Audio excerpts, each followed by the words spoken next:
Good evening and welcome to SVG-TV News for Thursday, August 28th, for Wednesday, August 28th, 2024. I'm Trisky Campbell with the details. The Spiritual Baptist Diocese in St. Vincent and the Grenadines are in celebratory mood following the Parliament's approval of the Spiritual Baptist Day, which will be observed every year on May 21st. Archbishop Melford Pompey was one of several persons from the Spiritual Baptist Diocese who were present for the reading of the bill in Parliament yesterday. In an interview with SVG-TV News, the Archbishop said he is happy to be a part of history. He anticipates a grand celebration come May 21st, 2025. Come 2025, on the 21st of May, when we celebrate our first holiday, we will be having all the countries where we have spiritual Baptists. We are looking forward to have all of them having representatives in St. Vincent and the Grenadines. And we are hoping that all the branches of the spiritual Baptists here, we will come together and have one celebration. And I am sure if we can do that, we can show that unity is strength. And I'm really calling on all spiritual Baptists, put the differences aside. Let's work together, and even on this day, and then we'll be able to forge ahead to greater things. Archbishop Pompey thanked all parliamentarians, especially Prime Minister Dr. Alf Gonsalves, heeding the request of the Archbishop Jones to have a public holiday. He said that this coming Sunday, there will be a special church service by all spiritual Baptist churches. I want to use the opportunity to thank Prime Minister, the Honorable Dr. Alf Gonsalves, and members of the government, the Honorable Dr. Lauren Friday, the leader of the opposition, and members of his opposition. And I, in particular, want to thank the Prime Minister, Dr. Alf Gonsalves, for piloting the bill and for responding to the call of the spiritual Baptists. Because even though we say that it was led by Archbishop Jones, he's a voice, he's one of the voices of the spiritual Baptists. What we are hoping on Sunday to have all our churches, when they meet, to have a special prayer as we lift up the nation, as we lift up the spiritual Baptist fraternity. And we need God's guidance, because we need to get into our planning work. We need to see what we need to do, and we have to see God's face. In Parliament yesterday, several contributions were made by parliamentarians from both sides of the Assembly. Opposition Senator Israel Brute, a staunch spiritual Baptist member, had a special request for fellow members to observe the day solemnly. That as we embark on this new but important journey in Shakerism, in the spiritual Baptist faith in this country, I want to say to my brothers and sisters of the spiritual Baptist faith, I do not, well, maybe everybody, Minister Prince, I do not wish to see on Spiritual Baptist Day scores of trucks with alcohol and going to have celebration that is not befitting of the day that we celebrate. In their contributions to the public holiday bill, Minister of Housing Orlando Brewster and the Minister of Tourism Carlos James said it is timely. Persons was given their time, was given their efforts, their energy, who went through a lot of prosecution based on the history. The spirit of resistance went from the Gary food to the spiritual Baptists in their religious practice. Is something, Madam Speaker, that within our own historical context and construct, we need to write more about, speak more about, and give due recognition, as we are doing in this Parliament. The Public Holiday Amendment Act was unanimously passed. In other news, headmaster of the St. Vincent Boys Grammar School, Hugh Colin Sam, is reporting that the students who sat the Electronic Document Preparation and Management EDPM subject had ungraded results at this year's CSEC. Hence, the school has made queries on behalf of the students. We have particular subject area that has return a lot of ungraded results, so we are in the process of having those ungraded queried. It's just EDPM for now. That's where, because almost an entire class was returned ungraded. The headmaster said that while they have an idea of who are their top students, it is still too early to make an official announcement. We are awaiting the results, the queried results for EDPM before we can say who the top students are, because we don't want to be premature, because there are a lot of students who are they are in the mix for top performer, but we are awaiting the grade 1 or the grade 2. We're waiting the results for EDPM. So to call a name, I don't want to call a name prematurely. The headmaster said that from all indications this year, they have seen a decrease in overall pass rates. The preliminary results would show that the grammar school has a pass rate of 90.84%. It shows that we have 100% pass rates in about 16 of our subjects. And outside of the queries regarding EDPM, we have a 90.84, like I said, pass rate. And hopefully, with the queries coming back with EDPM, our pass rate should go up to close to 92%. One of the subject areas that saw a decrease was mathematics. However, the headmaster said they have improved in overall grades. Our math performance, it's not bad, although we fell by about a 4 percentage point. Last year we would have scored 88%, and this year we have an 84% pass rate in mathematics.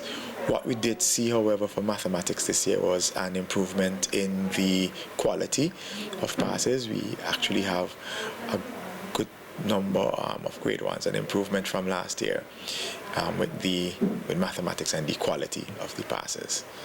More than 120 students sat a CSEC at the St. Vincent Boys Grammar School. Orientations for some schools have started, and today the St. Vincent Grammar School held theirs as excited parents accompanied their boys who will be starting off school in Form 1 come next week Monday. SVG-TV News caught up with some of the parents who shared what went into preparing the boys for the new school year. It was in my mind all along, so it wasn't very hard to prepare him, because I know all along this is where he would have been going. Because I had help with family members, so they were there with me. So I appreciate everything, and so proud to see my son going to the school. For preparing for the school courses, like he was going through all the materials that was given by the school. These are the materials, I mean, little bit over enthusiastic for the books and the curriculum that is going to be taught in the school. The Form 1 students told SVG-TV News they are ready to begin the next chapter of schooling in secondary school. We did tours and they talk about the school rules and what is expected of us. I'm already familiar with the school before the orientation because I used to do classes up here. I didn't expect that I was going to go grammar school. I am very excited. And we saw other classrooms and told us about the school rules and what's going to happen in the first week and the next weeks. I would like it here. The St. Vincent Grammar School is one of the scheduled schools set to reopen on September 2nd, 2024. The government of St. Vincent and the Grenadines is implementing a World Bank-supported coastal and marine ecosystem management strengthening project. The project is being funded by a U.S. $3.65 million GEF grant over a 5-year period from April 2022 to 2027. Hence, a training workshop with law enforcement officers and other relevant stakeholders was held today at the Fisheries Conference Room, where several of the challenges were addressed by the project, including the atmospheric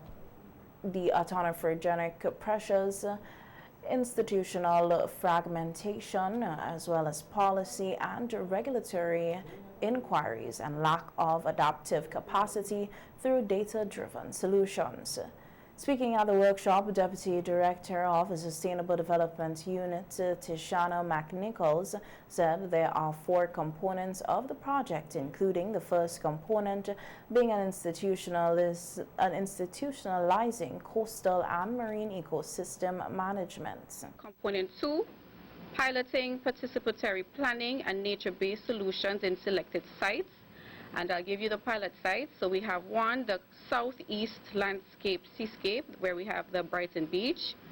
There's the Grenadines Landscape Seascape, where we have Union Island and the Tobago Keys Marine Park. There's the Leeward Coast, where we have Richmond Beach and Chateaubelair Bay. And lastly, we have the Connery Beach, which we are happy to have you as stakeholders here today from that pilot site. There's also component 3, which is managing knowledge and data management and mainstreaming gender, and lastly component 4, project coordination and management. The overall objective of the project is to strengthen the management of coastal and marine ecosystems in St. Vincent and the Grenadines. McNichols added that there is an issue of illegal poaching of turtles and their eggs. She added that they recognize that the key to effective management lies with community engagement and the robust enforcement of national and international laws. When communities are empowered and national agencies are equipped and committed, we create a powerful force for change. Over the course of this workshop, we will be reminded of the importance of the sea turtles. We'll explore ways to strengthen cross-agency collaboration, and we'll identify practical strategies to enhance the enforcement of our conservation laws. The project's executing agency is the World Bank Group, and it is implemented locally by the Sustainable Development Unit within the Ministry of Tourism. The Ministry of Agriculture, Fisheries, Forestry, Fisheries and Rural Transformation and Industry and Labour estimated some £2 million of fish and marine landings for the year 2024. This is despite the extent to which the livelihoods of the number of people in the fisheries sector have been affected by Hurricane Beryl. During the recent sitting of Parliament, the opposition Senator Israel Bruce questioned the fish landings, which Minister Caesar said his ministry anticipates a 90% in production. And it's not only because of the damage to the boats and to the engines, but you have so many fishermen and women who don't have their homes and have to migrate and are in shelters, so you don't expect the level of fishing. So we're thinking about a 90%. What is interesting though and important is that the Blue Marine Foundation did a baseline study last year where they went around in the marine ecosystem and did a study, a survey. Because of that now, our technicians can now go into the water and repeat the survey and compare the information to see, for example, the presence of conch in different geographic spaces. So that's one. Also, too, it's a bit too early, but we're working with a 90%. Speaking on the fisher folk who were directly affected due to the passage of Hurricane Beryl, Minister Caesar said that the assessment shows that many fisher folks were affected. Engines. 35 engines were lost in Clifton, 24 in Ashton, 33 in Myro, 8 in Canawan, 10 in Beckway, and 5 on mainland. Boats, 32 boats in Clifton, 22 boats in Ashton, 37 in Mairo, 10 in Kanawan, Bekwai 18, and Mainland 14. This is not, I don't have the breakdown, because some of these boats are not totally lost, some are severely damaged, but we are completing that assessment because we are not going to give a flat figure based on the fact that you are a fisher, but based on the damage. And the temporary structures, 1 in Clifton, 1 in Ashton, and 6 on mainland. The Insurance Association of St. Vincent and the Grenadines has donated 9 traffic signs to the Royal St. Vincent and the Grenadines Police Force Traffic Department.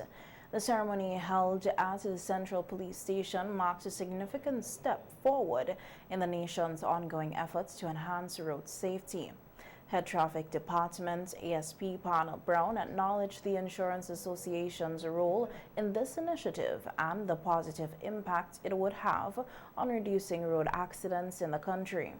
The RSVG Police Force thanked the Insurance Association of St. Vincent and the Grenadines, Inc. and all those who contributed to this critical initiative.